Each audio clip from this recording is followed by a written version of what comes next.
আমরা এই লিফলেট বিতরণের মধ্য দিয়ে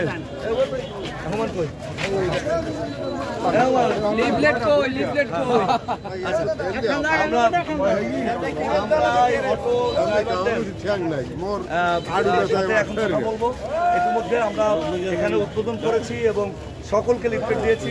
আমরা মূলত এখানে উপস্থিত রয়েছেন আমাদের পিরোজপুর জেলা বিএনপির সংগ্রামী আহ্বায়ক, বিএনপির জাতীয় নির্বাহী কমিটির সদস্য অধ্যাপক আলমগীর হোসেন, তিনি বিএনপির ভারপ্রাপ্ত চেয়ারম্যান, 31 দফার লিফলেট ভটবাড়িয়া জনগণের মাঝে পৌঁছে দিচ্ছে।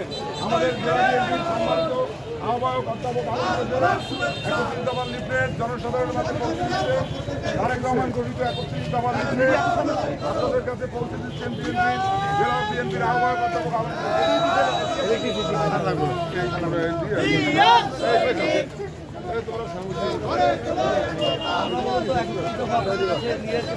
করবেন, বুঝবেন এবং সবাইকে বলবেন, করবেন, বুঝবেন এবং সবাইকে বলবেন।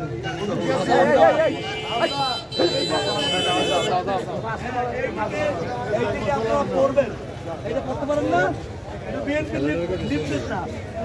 এই যে বাংলাদেশের জেলা বিএনপির আহ্বায়ক অধ্যাপক আলমগীর হোসেন আসছেন তারেক রহমানের পক্ষ থেকে। এই যে বাংলাদেশের মৎস্য সম্পদ, আমাদের যে মৎস্য সম্পদ আছে, সেই যে সাগরের মৎস্য সম্পদ, এইটি যদি আহরণ করি, আমাদের এই যে বিদেশের মাছ লাগে, তাহলে সেইটা যদি সিকিউর করা যায়, সেটা এই বইয়ের মধ্যে আছে।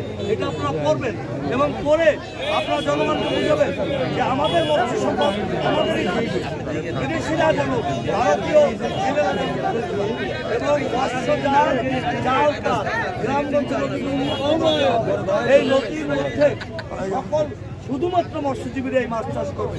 বড় বড় সেই টাকাওয়ালা লোকরা যারা যুগ যুগান্ত থেকে মৎস্য জড়িত আছে, তাদের এই জলধার ছেড়ে দেবো, সেই কথাই এই 31 দফা বলা হয়েছে।